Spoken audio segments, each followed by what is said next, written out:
The Marvel Cinematic Universe has managed to fill up over the years with a full roster of heroes, sidekicks, supporting characters, and bad guys. With a few notable and sad exceptions, our heroes have generally prevailed, but that doesn't mean that all the villains have been stopped completely. Today we're looking at some MCU villains still out there, waiting for their time to strike. Surtur. Most myths and religions have an end-time story built in, but Norse mythology has one of the best. It's got everything: a giant wolf, a serpent, a guy with a flaming sword. It all ends in a big fight that sinks the world to be reborn again. In Thor Ragnarok, things go a little differently. One thing that's the same is Surtur, the fire giant from Muspelheim. Thor first runs across Surtur in his search for the Infinity Stones, where he finds out that Odin isn't really Odin in Asgard. Thor defeats Surtur and places his crown in the Asgardian vaults for safekeeping while he sorts out his brother's deception and finds Odin in time for him to say goodbye to his sons. Unfortunately, they don't get much time to grieve before their older sister shows up and starts breaking stuff. It turns out the Odinsons can't beat their big sis, so they have to put Surtur's crown on the eternal flame and to bring about Ragnarok and the end of Asgard as a source of Hela's power. Once they convince the ever-loving Hulk to not smash Surtur, the Asgardians leave watching Surtur defeat Hela and destroy Asgard. Now that Asgard is destroyed, there's no telling what's next for the fire giant because he's still out there. The Leader. The Hulk is a tricky figure. His rogues gallery at one point or another has managed to include, well, everyone. That's not to say that the Hulk doesn't have a few people with his name on the top of their most hated list, though. General Ross, the Hulkbusters, and of course Abomination have a special hate for the Hulk, both of which were featured in the Hulk's only solo MCU movie, The Incredible Hulk. In the movie, Samuel Stearns, the man who becomes the leader, is a scientist, a trade up from his janitor origins in the comics, trying to help Banner solve his Hulk problems as Mr. Blue. He's later drafted by General Ross and Emil Blonsky to create the Abomination and square off against the Hulk in New York. When that goes predictably wrong, Stearns ends up injured in the wreckage of his science lab with gamma-contaminated Banner blood getting in his head wound. We last see him grinning maniacally as his head starts to grow like his comic book counterpart. In the comic book tie-in, Fury's Big Week, Black Widow runs across the emerging leader, whose intellect is already growing. Though Widow shoots the leader in the leg and puts him in S.H.I.E.L.D. custody, he's one of the more clever villains in a universe full of clever people. After the collapse of S.H.I.E.L.D., there's no telling what the leader could have gotten up to. Abomination. If the leader is the brains behind the Hulk's rogues gallery, Abomination is the brawn. Emil Blonsky is a special forces soldier who's been lent to General Ross and his Hulkbuster unit to try and rein in the big green guy before. As far as they know, he destroys everything. In the movie, Blonsky is an aging soldier who's concerned that he's losing a step. In the fight against the unstoppable force that is the Hulk, he starts looking for an edge. First with some thawed remnant of the super soldier serum that created Captain America. Then with the help of the future leader, Samuel Stearns, and some Banner gamma-irradiated blood to become the Abomination. After the Hulk beats the Abomination in the New York City fight, he too ends up in custody. Here lies the tricky part. Fury needs Ross to approve the Avengers Initiative, but there's no way Ross is going to sign off on the Hulk as one of Earth's mightiest heroes. We learn in the Marvel one-shot The Consultant that Agents Coulson and Sitwell use Tony Stark's brashness to keep the Abomination out of the Avengers Initiative. But that doesn't tell us what Ross's plan for Abomination is. Now that the Hulk's back on Earth, we might see him used to stop the Hulk once again. Mordo. Baron Mordo has been an adversary of Doctor Strange since the beginning. In the MCU, he's just Mordo, not a Baron, at least as far as we know. Here, he's not so much a rival for Doctor Strange, but a traditionalist in the Order of Sorcerers who's a stickler for the rules. Sorcerers, for Mordo, protect our reality as well as the fundamental rules of sorcery. You don't mess with time, you don't make deals with the dark dimension. When Strange defeats Caecilius and Dormammu by doing both of those things, and he learns of the Ancient One's bending of the rules, Mordo has had enough. While Strange and Wong set up shop in the New York Sanctum, Mordo pays a visit to part-time sorcerer Jonathan Pangborn to take away the magic that makes it possible for him to walk. He's not just being a jerk. He's decided that there are too many sorcerers in this world. Of course, Strange was dusted in the snap, but before he went, he told Tony that this was the only way. So when the snap is undone and Doctor Strange returns to his post, it's a sure bet that Mordo will be there to challenge him and his role as Sorcerer Supreme.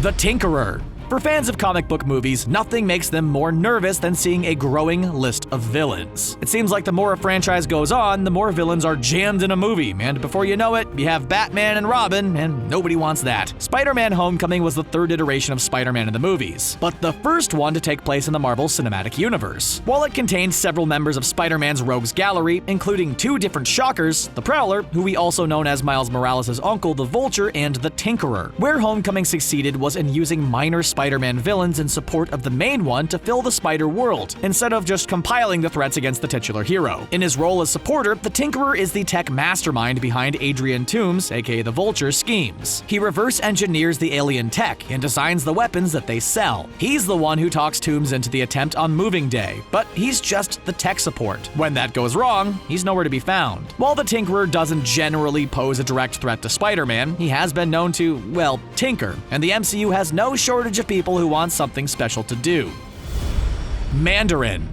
In the comics, the Mandarin has 10 rings on his fingers that have cosmic powers which have been used to make trouble for Stark and friends. For the MCU, the Mandarin became Trevor Slattery, an out-of-work actor tricked by Aldrich Killian as a way to draw out Stark and hide AIM's extremis experiments that are having explosive consequences. Creating a super terrorist to cover up science experiments is a bit of a pretzel, but it's perfect supervillain logic. Slattery is arrested, but in the one-shot Hail to the King, we get a hint that the real Mandarin is out there somewhere. And he's none too pleased with Slattery's portrayal. There are other hints out there too. The terrorists that capture Stark and force the creation of the first-generation Iron Man suit are called the 10 Rings, an allusion to the Mandarin's 10 rings. We may get a real Mandarin in the future. Helmut Zemo.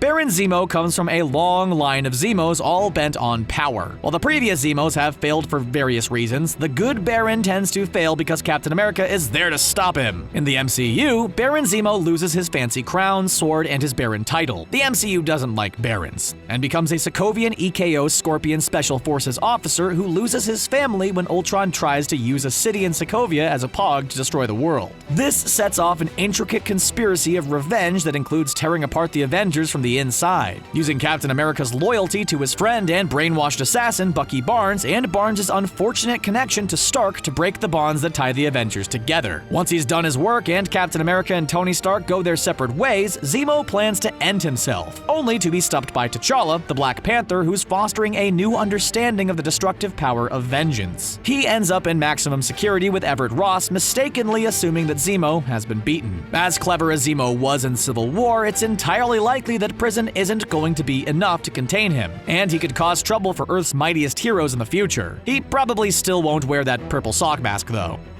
Red Skull.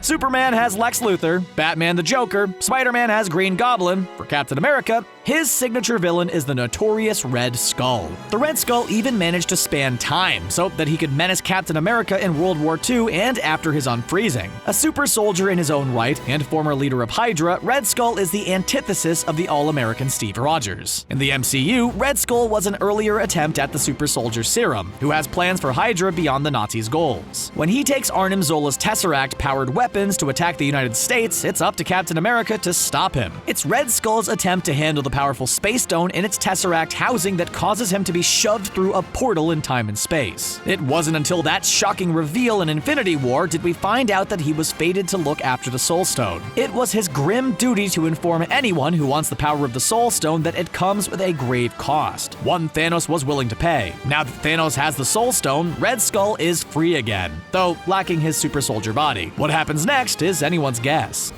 Dormammu.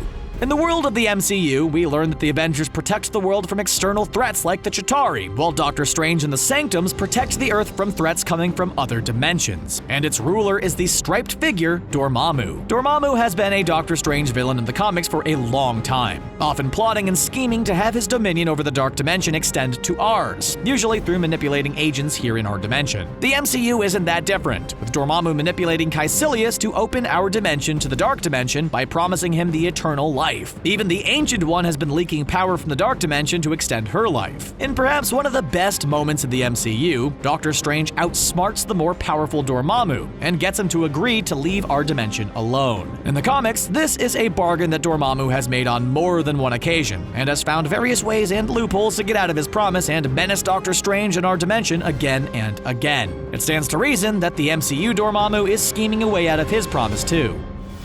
The Elders. There are a few pantheons in the Marvel Universe. Not only are the Norse gods present, but there's also the Olympians, including Hercules. On top of mythological beings, the Marvel Universe also has its own kind of pantheon that comes in the form of the Elders. Each Elder is the last of their respective race, ancient beings who've become obsessed with one aspect of the universe. In the comics, there are 20 Elders. In the MCU, we've only met 3 of them. Ego the Living Planet turns out to be Peter Quill's absent father who was beaten by the Guardians of the Galaxy. There are 2 others, though, that are left bouncing around the MCU. In Thor Ragnarok, we meet the Grandmaster, the Elder obsessed with games of skill and chance. Here, he runs Sakaar, the gladiator world where the Hulk has become its champion. While Hulk and Thor stage a coup in order to escape the planet, we last see the Grandmaster calling the coup a draw. The Guardians of the Galaxy introduced us to the Collector. As his name suggests, he's obsessed with collections, including everything from Infinity Stones to Howard the Duck. While Thanos did get the Reality Stone from the Collector, we don't know what happened to him afterwards. It's hard to discern what the Elders' plans are, but they generally don't work out for us mere mortals. Those are the MCU villains that are still lurking about, ready to cause trouble. Who else did we leave out that remains at large? Or who would you like to see return? Let us know in the comments below, and be sure to subscribe to CBR for more MCU content. Thanks for watching.